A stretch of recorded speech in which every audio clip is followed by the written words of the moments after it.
Hmm. Vitamin lah. Oh. B, vitamin K, vitamin C. Hai cikgu. Hai, Cikgu Sean. buat apa tu cikgu? Saya tengah susun botol-botol vitamin ni. Oh, botol vitamin. Cikgu, saya terfikir pula cikgu. Apakah proses yang dijalankan ataupun yang dibuat untuk menghasilkan vitamin-vitamin ni cikgu? Kalau murid-murid dekat luar tu nak tahu, kita akan terokai selepas ini.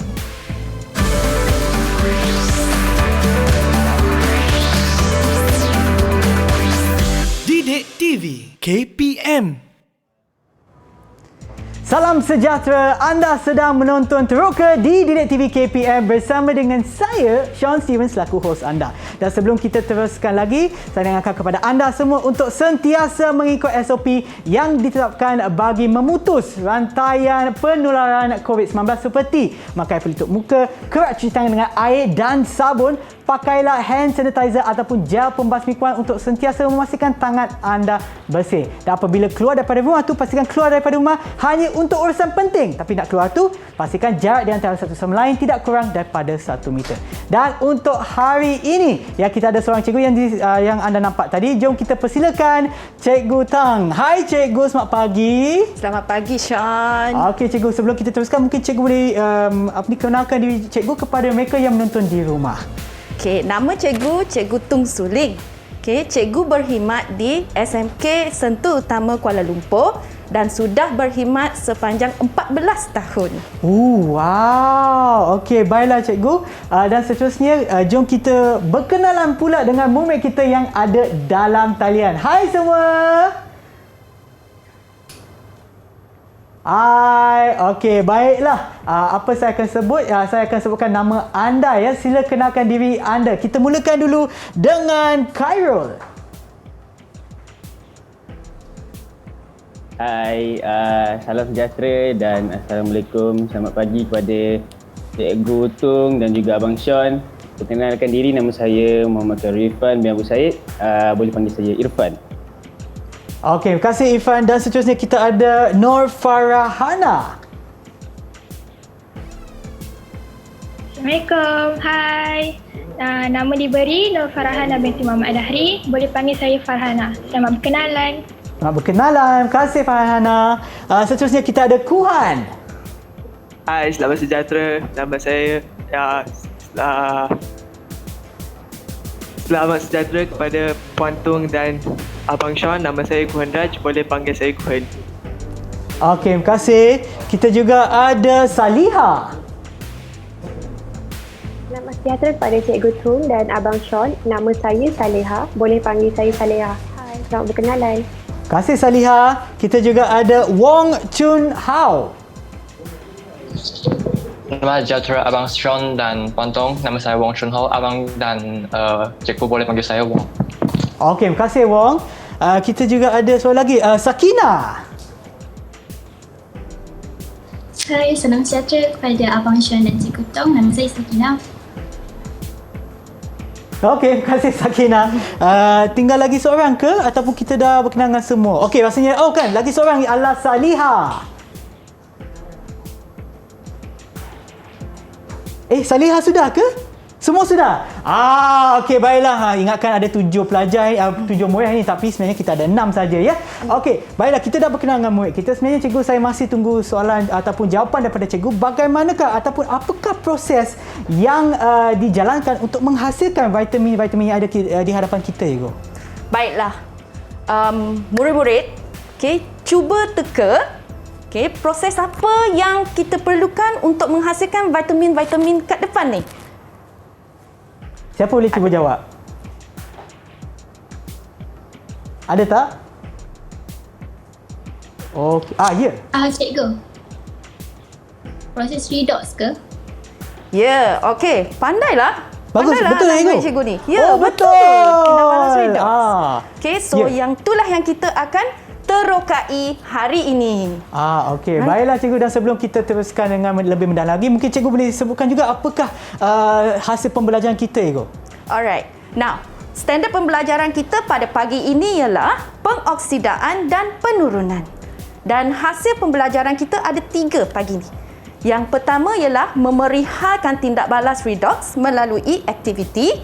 Yang kedua, menerangkan tindak balas redox berdasarkan perubahan nombor pengoksidaan. Dan yang ketiga, mengkaji tindak balas penyesaran sebagai satu tindak balas redox. Oh, okey. Tindak balas redox ya. Saya sebenarnya nak tahu pun saya tak beberapa pasti apa maksudnya tindak balas redox. Sekiranya anda nak tahu juga, jangan ke mana-mana. Kita akan berehat seketika dan kembali semula ke Teroka di Didik TV KPM.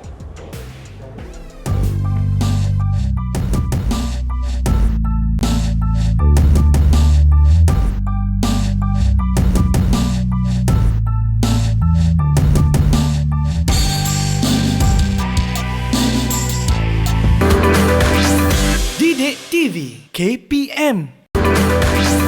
Didik TV KPM. Ada 30 biji. Anda sedang menonton Teroka di Didik TV KPM bersama dengan saya, Sean Steven dan juga Cikgu Tang ya. Cikgu Tung. Sorry ya, maaf cikgu saya sebut nama cikgu salah tadi. Tak apa, Cikgu Tung ya. Okey, cikgu, jom kita mulakan penerokan kita. Okey, pagi ni sebelum kita masuk dengan mendalam tentang penyesaran logam, kita kena faham dulu terlebih dahulu tentang Leo de German dan bagaimana kita nak menggunakan kad ini untuk memindahkan setengah persamaan masuk.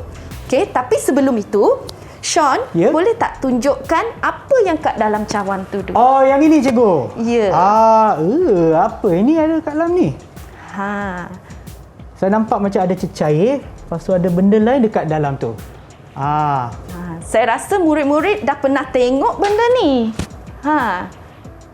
Okey, so sebenarnya inilah eksperimen untuk bahagian pertama kita hari ini, iaitu penyesaran logam. Okey, sekarang kita akan masuk dulu bagaimana kita hendak menggunakan kad Leo de German. Okey. Kalau kita tengok di situ, ada 5 langkah. Okey, Ibu. Okey, langkah pertama. Sean, sila baca. Saya bacakan, Ibu. Ya. Langkah pertama adalah kenal pasti arah anak panah. Maksudnya ialah apabila kita dah ada persamaan kimia, kita kena pastikan kita ada setengah persamaan terlebih dahulu. Okey. Right? Dan kita kena kenal pasti arah anak panahnya dulu. Right? Okey. Langkah yang kedua pula. Langkah yang kedua adalah tulis setengah persamaan. Now, bila kita nak tulis setengah persamaan, kita hendaklah pastikan kedudukan elektron itu betul. Okey. Okey, kita kena kenal pasti elektron tu kena berada di sebelah kanan ataupun sebelah kiri persamaan tersebut. Nah, langkah yang ketiga. Langkah yang ketiga, cikgu, adalah pindahkan persamaan pada kad. Okey, sekarang kita akan pindahkan persamaan ni pada kad tersebut. Okey, anak panah ni, Ya. kita ikut arah anak panahnya. Maknanya sama macam tadilah yang 2I negatif. Yalah yang inilah itu. Ya. Okey. Betul tu. Okey. Kita buka. Okey. Now, saya rasa pelajar-pelajar dah siap dah buat benda ni dekat rumah kan? Mereka pun ada jadual Leo de German ya ke? Ya, murid-murid dah siap kan? Betul tak? Ada tak? Mungkin anda boleh tunjukkan di hadapan kamera anda. Okey, semuanya ada. Walaupun berbeza tapi fungsinya samalah, cikgu. Ya, cantik dia orang buat. Wow. Okey. Okey. Nah, sekarang macam mana kita nak menggunakan kad ini pula? Ya. Right? Nah, dari kad ni sebenarnya Leo de German ni maksudnya, okey, kita cuma memendekkan sahaja Leo de German ni, okey, supaya dia senang hafal. Baik. Okey. Loses elektron. Loses elektron tu maksudnya kita menderma elektron. Okey. Oxidation. O untuk oxidation iaitu proses pengoksidaan. Ya. German pula, gains maksudnya menerima elektron. Okey. Reduction ataupun proses penurunan. Okey. So sekarang ni untuk setiap setengah persamaan tu kita hendak menentukan sama ada dia melalui proses pengoksidaan atau penurunan. Okey. Tadi kita dah memindahkan persamaan setengah ni pada kad Leo de German kan? Okey, baik. Ya. Okey. Sekarang kita akan pergi tengok kepada langkah yang keempat pula. Okey, langkah yang keempat adalah tutupkan bahagian anak panah. Okey, so bila kita dah tutupkan bahagian anak panah ni, Ya, cikgu. okey, kita nak cari jawapan sama ada setengah persamaan ini adalah pengoksidaan atau penurunan. Okey. Bahagian yang ada elektron tu, kita kena tutupkan dia. Okey. Okey? Dan bila kita angkat ni, tada, jawapannya kat sini. Loses electron oxidation. Okey. Maksudnya setengah persamaan ini Ya. melalui proses pengoksidaan. Oh, maknanya kad yang ni, Leo the German ni adalah untuk menentukan sama ada ia adalah tindak balas ataupun mengalami pengoksidaan ataupun penurunan ke cikgu? Ya, betul. Sebab itulah ada macam tadi loses ataupun menderma, electron oxidation. Ini semua maksudnya lah cikgu. Ya. Okey. Ya. Nah, untuk soalan jenis ni, Ya. kita akan rujuk pada jadual Epicure pula. Jadual Okey. Epicure, apa tu cikgu? Ya. Jadual Epicure ini ialah EP, maksudnya ialah sama ada dia elektropositif ataupun elektronegatif. Ya. Okey, P yang kedua ialah pemerhatian. Okey, EQ ialah setengah persamaan. O untuk oxidation ataupun tindak balas pengoksidaan, dan R ialah untuk tindak balas penurunan. Okey, so mari kita tengok berdasarkan pemerhatian eksperimen yang kita buat tadi tu. Okey. Ya, yang inilah dalam cawan tadi kan cikgu? Ya. Okey. Kita akan terokai macam mana kita hendak menggunakan jadual Epicure ini. Okey, baik. Right? Now, murid-murid, kalau kita tengok pemerhatian tadi, kita boleh nampak logam yang lebih elektropositif ialah yang mana satu? Kalau kita dah belajar dari segi inotnya, nilai inot. Siapa yang boleh cuba jawab?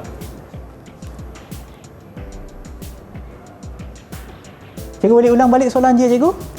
Logam manakah yang lebih elektropositif dari segi nilai inotnya? Wang boleh cuba? Cikgu nak tanya antara unsur apa? Ya, lagi sekali? Nak tanya antara unsur apa? Maknanya ambil unsur apa untuk mengambilkan perbandingan? Okey, kita ada di sini ialah logam magnesium dengan larutan kuprum 2 sulfat. Saya rasa logam magnesium lebih elektropositif. Okey, betul tu. Betul. Sebab itu, Ya. yes, sebab tu kita tengok pada jadual Epicure ni, Ya. kita dapati logam lebih elektropositif adalah magnesium. Ya. Dan logam yang kurang elektropositif pula ialah kuprum. Okey. Alright. Now, kita pergi ke slide yang seterusnya. Okey, baik. Okey, sekarang kita tengok pemerhatian pula. Okey, seperti yang ada kat dalam cawan tadi, Saya tunjukkan lagi sekali, apa cikgu. yang kita perhatikan? First, kalau kita perhatikan, dia dah tak cantik dah kan? Betul tak, Sean? Ya. Dia dah tak cantik kan? Cikgu. Siapa nak cuba bagi cikgu pemerhatian yang pertama?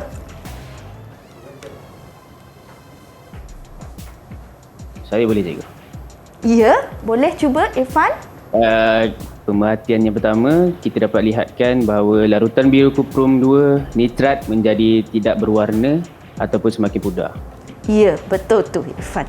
Okey. Nah, yang kedua pula, kalau kita tengok ada saki baki yang kotor-kotor dekat tepi cawan tu. Betul tak, Sean? Tunjuk betul, dengan cikgu. dia orang lagi. Saya tunjukkan lagi sekali, cikgu. Ya. Dekat bawah ni. Okey. Yang bahagian tepi dia macam ada macam warna, tak tahu lah, warna coklat ke apa yang tu. Ya. So, pemerhatian yang kedua, siapa nak cuba pula? Saya cikgu. Yes, go ahead. Enapan perang terbentuk di dasar tabung didih. So, enapan perang tu, apakah enapan perang itu? Siapa nak cuba pula sekarang? Salihah? Pejar kupram ke, cikgu? Betul. Dia pepejar kuprum. Okey, Alright? ya. Now, dan ada satu lagi pemerhatian kat situ, iaitu pemerhatian yang ketiga. Okey, apa yang terjadi? Oh, sebenarnya itu ialah nantilah kita tengok apa yang pelajar akan kata tentang pemerhatian yang ketiga pula. Sakinah nak cuba?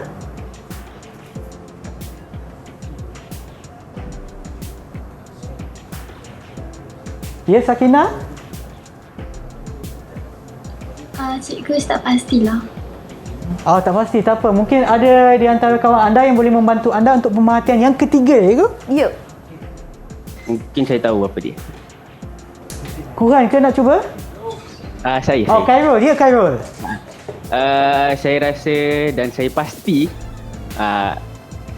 pemerhatian yang terakhir ialah kepingan zinc menjadi kecil.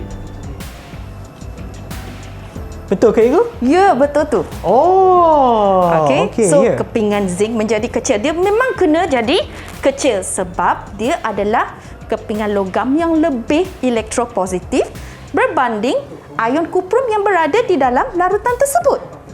Okey. Now, kita akan pergi ke EQ pula. Okey, EQ. Macam mana kita nak tulis setengah persamaan sekarang? Nah, ini adalah persamaan tindak balas antara magnesium dengan kuprum 2 sulfat. Okey, Mg tambah CuSO4, kita dapat MgSO4 tambah Cu. Nah, sekarang kita nak menulis pula setengah persamaan. Ya, betul. Ya. Okey. So, mari kita cuba Farhana. Farhana belum lagi.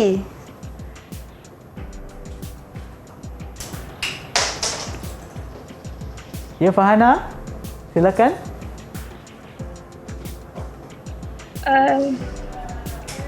Saya tak pastilah, cikgu. Okey.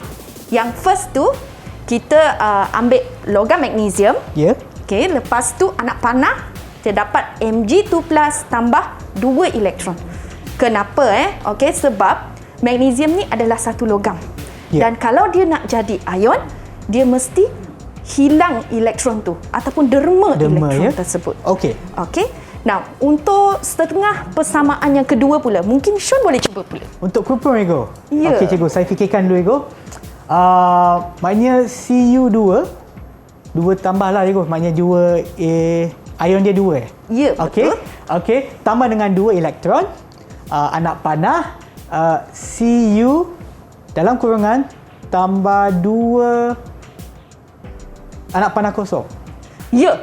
Okey, yang tu memang betul. Okey. Now, tambah 2 tu jadi kosong tu sebenarnya ialah nombor pengoksidaan kita. Maksudnya pada asalnya, okey, kuprum ni, ion kuprum ni, nombor pengoksidaannya ialah positif 2. Ya. Okey, dan bila dia dah jadi logam, dia menjadi kosong nilainya. Okey, sekarang kita tengok pula siapa yang melalui proses pengoksidaan dan siapa yang melalui proses penurunan. Okey? Nah, murid-murid, saya rasa murid-murid dah pindahkan setengah persamaan tadi masuk ke dalam kad yang murid-murid guna tadi. Yang Leo the German ya, Go? Ya, betul tu. Yeah. Okey, so mari kita kenal pasti siapa yang melalui proses pengoksidaan ini. Okey, siapa nak teka? Bukan teka, siapa nak jawab? Ya. Saya, cikgu. Siapa tu? Kuhan. Ya. Adakah ia magnesium yang melalui proses pengoksidaan? Ya. Okey, betul tu. Okey, kenapa? Kenapa magnesium? Sebab kalau kita pindah ke sini, alright, magnesium ni, Mg ni akan dan arrowhead dia jadi dekat tengah. Mg2+ tambah 2 elektron, kita cover kat sini, kita naik kat sebelah satu lagi, kita dapat loses electron oxidation. Okey, adalah proses pengoksidaan lah, itu? Ya, betul tu. Okey. So, kalau magnesium dah jadi proses pengoksidaan, kawannya yang satu lagi memang proses penurunan. Memang dua-dua tak boleh yang sama lah, cikgu? Ya, sebab tu kita panggil apabila dua tindak balas ini berlaku pada masa yang sama, dia dipanggil tindak balas apa? Redox. Ya. Maknanya apabila macam cikgu sebutkan tadi, proses penurunan dan juga pengoksidaan apabila berlaku pada masa yang sama adalah tindak balas redox, cikgu? Ya, betul. Okey, baik. Ya. Okey. So, ini adalah bahagian pertama tentang penyesaran logam. Okey, murid-murid ada tak apa-apa soalan nak tanya? Cikgu, sebenarnya saya nak tanya, Cikgu. Mungkin ada yang tengah menonton sekarang, mungkin mereka tak belajar kimia. Apakah maksud pengoksidaan dan apakah maksud penurunan, Cikgu? Okey, pengoksidaan ni dia selalunya dia berlaku, tindak balas ini berlaku apabila sesuatu tindak balas tu mendapat oksigen, ataupun dia kehilangan atau menderma elektron. Ya. Manakala untuk proses penurunan pula, dia berlaku apabila sama ada dia menerima elektron ataupun apabila dia kehilangan oksigen. So itu adalah tentang tindak balas pengoksidaan dan penurunan. Okey, baiklah Cikgu. Dan untuk ni adalah bukan pengoksidaan tapi tindakan tindak balas redox berkenaan dengan bahan logam kan Cikgu? Ya, betul tu. Tetapi terdapat juga tindak balas redox untuk bahan bukan logam kan Cikgu? Ya, ada betul. juga. Okey, tetapi sebelum kita sebutkan apakah bahan tersebut, kalau anda nak tahu jangan ke mana-mana, kita akan kembali selepas ini di Teroka Didik TV KPM.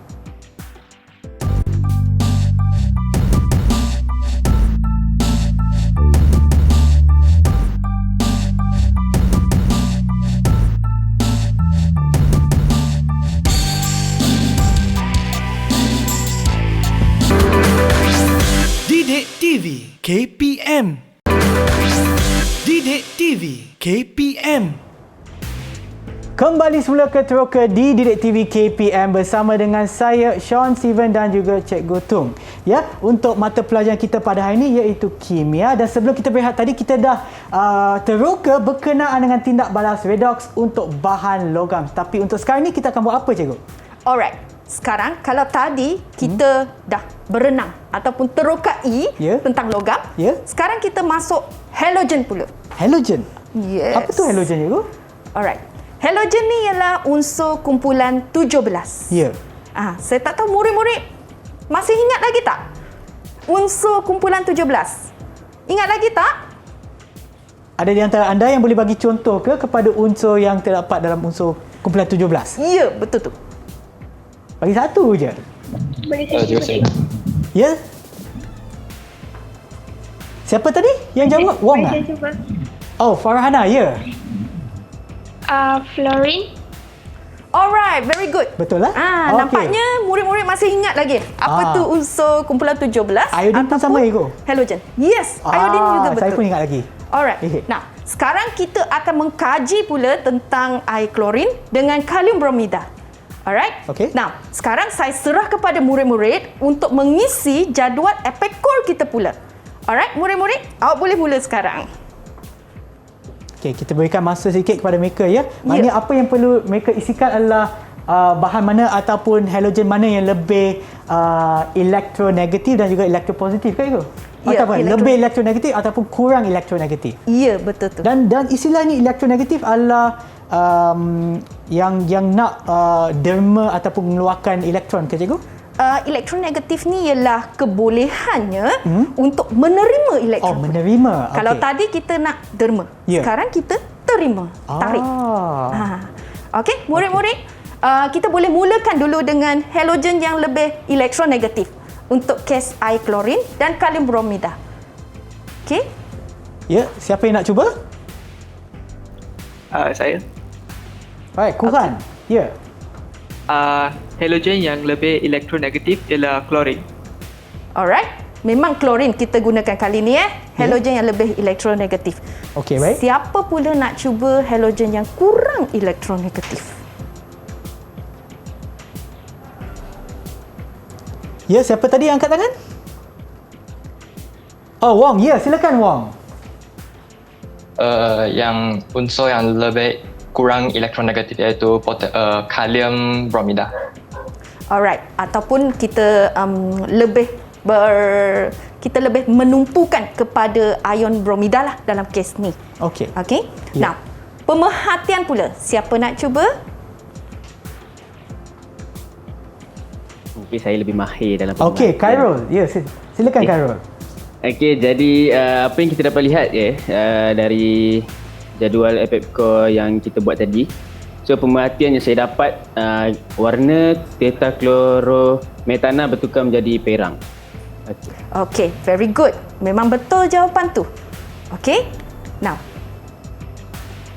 Sekarang kita pergi kepada persamaan kimia tindak balas pula.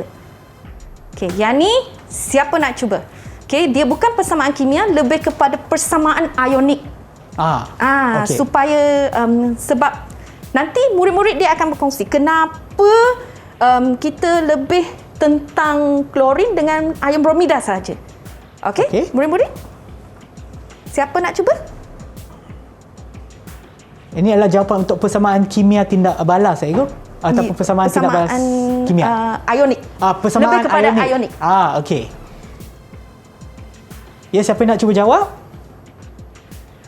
Ataupun cikgu boleh pilih? Mungkin saya rasa Kuhen boleh jawab kot, Kuhen. Silakan Kuhen. Okey. Boleh je. Silakan Kuhen. Persamaan kimia tindak balas tersebut ialah klorin tambah 2 bromida sama dengan 2 klorin tambah bromida. Okey.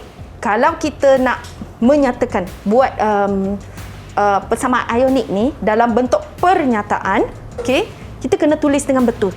Okey, dalam kes ni, contohnya, dia adalah air klorin bertindak balas dengan ion bromida untuk menghasilkan ion klorida dan bromin.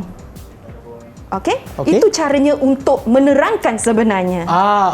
Faham tak? Faham?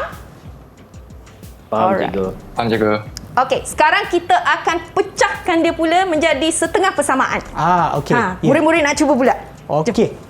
Mungkin kita boleh pilih lah cikgu terus. Ya. Macam tadi saya rasa macam Salihah macam senyap je. Salihah boleh tolong jawab tak? Boleh Salihah? Untuk bromin. Ya, silakan. Untuk bromin, 2 Br minus sama dengan 2 plus 2E. Okey.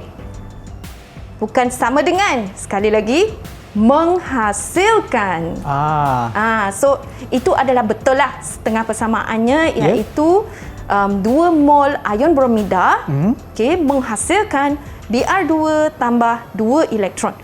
So dalam kes ni, apa yang kita boleh katakan tentang persamaan setengah persamaan ini? Mungkin Sean boleh baca yang dalam kurungan tu. Okey, maknanya daripada jadual yang saya nampak cikgu, dia bromin ni kehilangan elektron. Yes, betul. Okey, siapa nak cuba kehilangan elektron tu sebenarnya adalah tindak balas siapa pula? Murid-murid? Bila ion bromida tu hilang elektron, dia sebenarnya adalah tindak balas siapa? Murid-murid. Ya, Kuhan. Adakah ia pengoksidaan? Yes, very good. Okay. Betul. Baik, tepat sekali ya. Sebab dia hilang elektron kan cikgu? Ya, nampaknya dia orang sangat faham ini kan. Okay. Now, next kita tengok untuk persamaan setengah persamaan yang kedua pula. Okay, mungkin Farhana nak cuba? Boleh cikgu. Ya. Cl2 tambah 2 elektron menghasilkan 2 Cl. Okey, ion klorida Cl minus Farhana. Okey, now untuk kes Cl2 pula, kes ni dia kehilangan ataupun menerima elektron. Cikgu, saya nak tanya Sakinah boleh? Sebab dia serius sangat cikgu. Saya rasa dia tahu jawapan dia. Boleh. Baru senyum. Okey, yes. Sakinah, silakan. Apakah jawapan anda? Kehilangan ataupun penerimaan elektron? Dia terima elektron. So kalau dia terima elektron, dia tindak balas apa? Penurunan sebab gains electron reduction. Yes, very good. Ini adalah daripada jadual tadi kan, Leo de German. Ya. So maksudnya Leo de German ni dia memang penting sebagai petunjuk kepada jadual Epicure ni sebenarnya. Ya. Alright. Now, sekarang so kita dah kenali siapa yang melalui tindak balas pengoksidaan dan bahan kimia yang mana yang dah melalui tindak balas penurunan. Kita nak kenal pasti ejennya pula. Ejen. 007 ke? Bukan. Ini ejen lain lah. Ini ejen lain. Okey, ya. So dia terbalik sebenarnya. Okey. Kalau sesuatu bahan kimia tu dia melalui tindak balas pengoksidaan, Ya. maka dia adalah ejen penurunan. Jika bahan kimia tersebut melalui tindak balas penurunan pula, dia adalah ejen pengoksidaan. Okey? Oh, Faham okey. Faham Sean? Ya, ya. Alright. Now, sekarang murid-murid, ada tak apa-apa soalan yang nak tanya? Ya, Wang. Tadi nampak macam nak tanya je.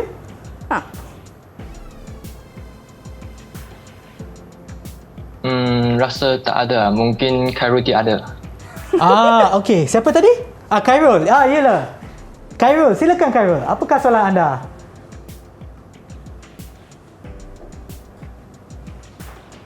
Okey, soalan saya, Ya. apakah susunan kereaktifan halogen secara meningkat? Okey, susunan kereaktifan halogen secara meningkat kalau kita tengok balik jadual berkala unsur, okey, kita mula dengan fluorin. Lepas tu diikuti oleh klorin, bromin dan iodin. So sebenarnya yang ni ialah menurut secara menurut. Okey, kalau kita tertib menaik, maksudnya dari paling kurang reaktif menjadi paling reaktif. So dia jalan terbaliklah.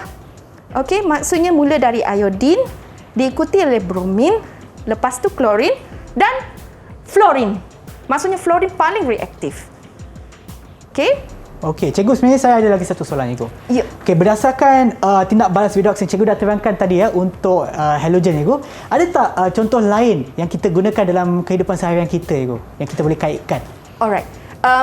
Untuk kes tindak balas redox ni, okay, sebenarnya kita boleh guna untuk bila kita diberi soalan seperti pemindahan elektron melalui satu jarak. Okey. Tube U bukan YouTube Itu yang lain lah. Ini adalah tube U. Ya. Tube yang berbentuk U lah. Ya. Okey, ya. Tube U, okey, itu satu contoh. Okey. Dan juga dia mengaplikasikan penggunaan Leo-Degerman. So, Leo-Degerman ni sebenarnya sangat membantulah, Sean. Ya, cikgu? Oh, okey. So, murid-murid, ada apa-apa tak soalan?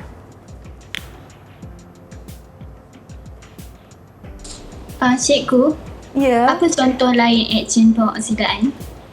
Okey, seperti yang cikgu kata tadi, okey, contoh-contoh yang kita bincang pada hari ini adalah tentang penyesaran logam. Kita pun berbincang tentang penyesaran halogen, kan? Ya, betul. So, kita pun boleh menggunakan pengaplikasian ni dari sudut pengaratan. Okey, pengaratan sebab pengaratan adalah salah satu tindak balas redox. Oh, ya ke? Maknanya berlakunya penurunan dan juga pengoksidaan pada benda yang berkarat, cikgu? Yes, pada masa yang sama dia berlaku. Ingatkan dia hanya pengoksidaan saja sebab berkarat, kan? Ya. Tapi dua-dua. Even masa kita bernafas. Bila kita bernafas, pengoksidaan dan penurunan sedang berlaku pada masa yang sama. Oh. Ya. Maknanya pernafasan pun dikira sebagai tindak balas redox saja tu? Ya, betul tu. Oh, okey. Cuma sebab kita belajar kimia, banyak tindak balas yang kita sedang menyentuh ni adalah berkaitan dengan bahan kimia. Ya. Ya, sebab itulah dia kimia.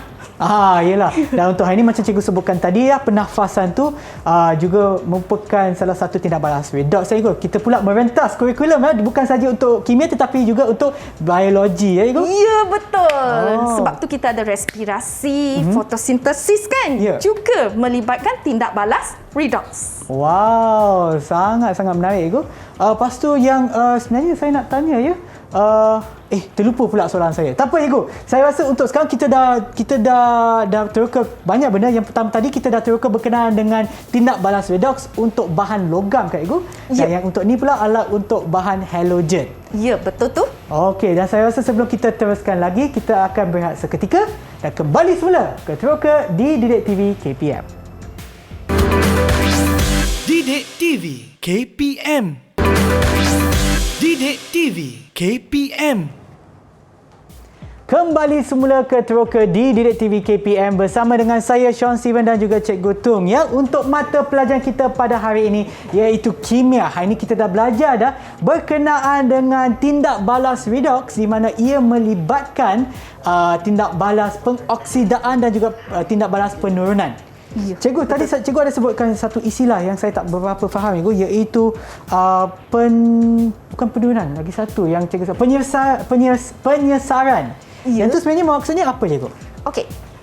Sebenarnya proses penyesaran ni mungkin kita boleh serah dengan murid-murid. Tengok dia orang cuba. Okey. Siapa yang boleh terangkan apakah maksud penyesaran ataupun tindak balas penyesaran, cikgu? Ya. Okey. Ada yang pandai ni. Mereka malu-malu je. Okey, mungkin kita boleh pilih. Saya nampak Khairul tengah senyum, cikgu, dari tadi ya. Mungkin Khairul tahu jawapannya. Ya, Ya, Khairul. Saya tidak berapa pasti dengan penyesaran ni. Mungkin kawan saya iaitu Wong boleh tolong jawabkan. Terima kasih. Okey, ya, silakan Wong. Cikgu memang pandai serah-serah soalan, cikgu. Bagus. Okey, Wong, silakan Wong. Dia orang memang pandai buat kerja ni. Okay. Jadi bagi pengenalan saya, ni penyesaran logam ini yang bagi satu contoh lah, macam satu logam yang bercharge positif, yang bercharge positif kalau dia dah menjalankan reaksi. Jadi logam ini dia akan gantikan logam yang macam kalau katakanlah logam ini bercharge elektropositif, dia akan gantikan yang bercharge elektropositif. Macam pergantian antara sama lain. Okey, betul ke jawapan Wong tadi? Okey, boleh diterima. Okey. Apakah jawapannya betul ataupun nak bagi peluang kepada yang lain untuk cuba? Ada tak yang nak cuba untuk menyempurnakan jawapan tersebut? Ya. Mari kita pilih, Sean. Okey, nak pilih siapa? Saya rasa saya pilih Farhana, tahu ke? Apakah Farhana. jawapan yang dikatakan komplit? Yes. Boleh komplitkan sedikit, bagi dia lebih lengkap lagi. Lengkapkan Supaya jawapan tersebut. murid-murid kat luar tu dia lagi faham apakah penyesaran ni sebenarnya. Mungkin penyesaran adalah bahan yang bercas negatif ke bahan yang bercas positif. Betul tak, cikgu? Okey, sebenarnya kan kalau kita nak terangkan dengan lebih lanjut, tindak balas penyesaran ni, okey, sebenarnya Wong dia telah menjawab dengan lebih tepat lah jawapannya. Okey, Farhana, jangan risaulah, okey? Kita nak betulkan jawapan bersama-sama. So kita teroka sama-sama kan, Ibu? Ya, kita nak terokai benda ni sebab dia mungkin adalah benda yang baru untuk pelajar murid-murid di luar sana. So penyesaran ni sebenarnya untuk penyesaran logam adalah keadaan di mana logam yang lebih elektropositif, dia macam menarik keluar logam yang kurang elektropositif daripada larutan aqueousnya. Maksudnya larutan aqueous tu contoh yang kita guna hari ini iaitu larutan kuprum 2 sulfat kan? Oh, yang ini je kau, yang warna biru ni. Okey. Cantik kan? Warna biru saya tu. Saya angkat sikit. Okey, yang inilah. Okey, cantik kan? Okey. Nah, kita nak ambil keluar. Okey, kita nak ekstrak keluar logam itu daripada larutan ni. Sebab kadang-kadang kita memerlukan logam tersebut. So kita ekstrak keluar, kita perlu logam yang lebih elektropositif berbanding ion logam yang berada di dalam larutan aqueous itu.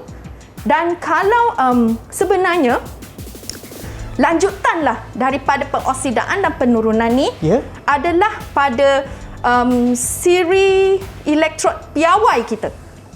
Apa tu dia ada satu lagi iaitu subtopik yang kedua yang menentuh tentang standard electrode potential ataupun keupayaan elektrod piawai.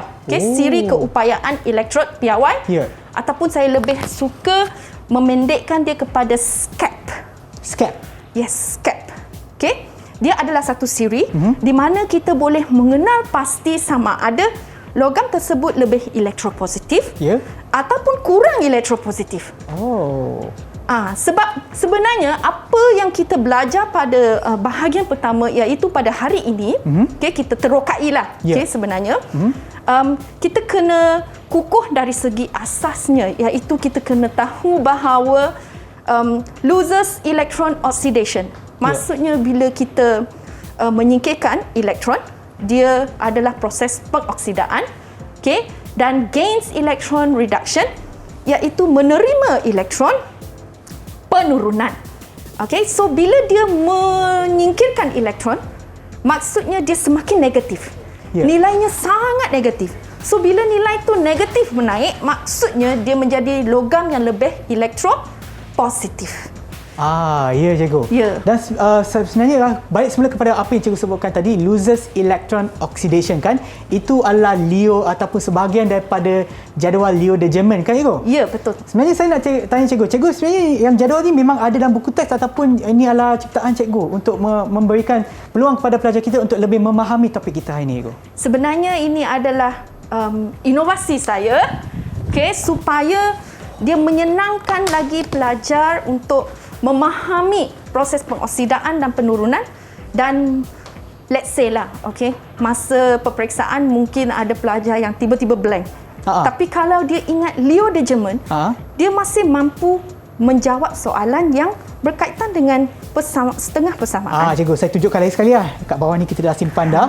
Maksudnya yang tadi cikgu, yang cikgu sebutkan tadi, loses electron bermaksud oxidation ataupun yang menghilangkan elektron adalah pengoksidaan. Macam cikgu dah tunjukkan tadi lah, kita ulang balik cikgu, kita imbas semula apa yang kita dah belajar, loses electrons yang merupakan oxidation ataupun pengoksidaan. Ya, betul. Okey, dan ini juga mengikut panduan cikgu tadi adalah mengikut anak panah tadilah, di manakah elektron tersebut lah. Sekiranya elektron adalah di sebelah kiri ya. Sini kiri. Betul lah, sebelah kiri kan, maknanya kita tutup bahagian tu untuk melihat pula tindak balas yang betul. Yes, itulah jawapan dia lah sebenarnya. Okey, dan sekiranya yang ni sebab elektron di sebelah kiri, kita sebenarnya kalau elektron di sebelah kanan, kita tutup bahagian ni pula. Ya, betul tu. Sebab anak panah tu bagaikan panduan. Ya. Dan kita buka sebelah sini, G tu bermaksud apa cikgu? G adalah gains elektron, yang bermaksud adalah reduction ataupun penurunan. Maknanya yang ni kepada mereka yang ada di rumah ataupun mereka yang saya rasa yang ada dalam talian, memang mereka dah tahu dah untuk menggunakan jadual ni. Jadi saya rasa kepada mereka yang menonton di rumah tu, boleh pun menggunakan jadual ni untuk lebih memahami bagaimana untuk kita menentukan sama ada itu adalah tindak balas penurunan, iaitu di sebelah sini kan, reduction kan cikgu? Yes. Ataupun tindak balas pengoksidaan. Ya, Saya rasa sangat-sangat berguna cikgu, memang kita dah guna dah untuk hari ini kan cikgu? Ya, betul. Okey. Dan saya rasa sebelum kita mengakhiri penerakan kita pada hari ini, mungkin saya boleh tanya mermaid kita yang ada dalam talian kali ini, mungkin mereka tak boleh, janganlah serahkan soalan kepada orang lain pula, sebab yang ini saya nak tanya kepada anda semua. Apakah yang anda dapat daripada penerakan kita hari ini? Siapa nak cuba? Atau nak mulakan dengan siapa cikgu? Farhana? Mungkin Farhana mula dulu. Dapat mengetahui bahawa logam yang lebih elektropositif boleh menyesarkan logam yang kurang elektronegatif. Okey, betul. Kurang positif. Ya, betul tu. Manakala halogen yang lebih elektronegatif boleh menyesarkan halogen yang kurang elektronegatif. Ya, betul tu. Okey, kesimpulan yang kedua pula. Ya. Mungkin Wong? Ya, silakan Wong. Okey. Jadi saya dapat menerokai kunci utama kepada penentuan redox iaitu melalui Leo de German. Okey, terima kasih Wong. Dan seterusnya mungkin kita boleh tanya Khairul, apa yang anda dapat daripada penerakan kita hari ini? Okey, yang saya dapat pada penerakan kita pada hari ini, untuk redox berlaku, tindak balas pengoksidaan dan penurunan haruslah berlaku pada masa yang sama. Okey. Saya rasa itu adalah salah satu topik ataupun poin yang sangat penting untuk hari ini. Untuk hari ini sebab kita dah teroka berkenaan dengan tindak balas redox cikgu. Ya. Dan sebelum kita bahas pula, apakah rumusan daripada cikgu pula? Okey, so sebenarnya penggunaan jadual Epicor ni dia boleh membantu pelajar murid-murid di luar sana untuk memahami satu soalan struktur penuh sebenarnya. Jadi dan Leo de German ni, kad Leo de German ni sebenarnya dia membantu dari segi penentuan tindak balas, jenis tindak balas apabila dia berkaitan dengan setengah persamaan. Ya. Okey, alright. Terima kasih cikgu atas perkongsian ilmu cikgu pada hari ini, juga kepada rakan-rakan kita yang ada dalam talian. Kita ada Wong, Khairul, Farhana, Sakina, Saliha dan juga Kuhan. Terima kasih kerana bersama kita, dan kepada mereka yang menonton di rumah, harap-harap program pada hari ini memang memberi manfaat kepada anda semua. Bye semua. Bye.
Didik TV KPM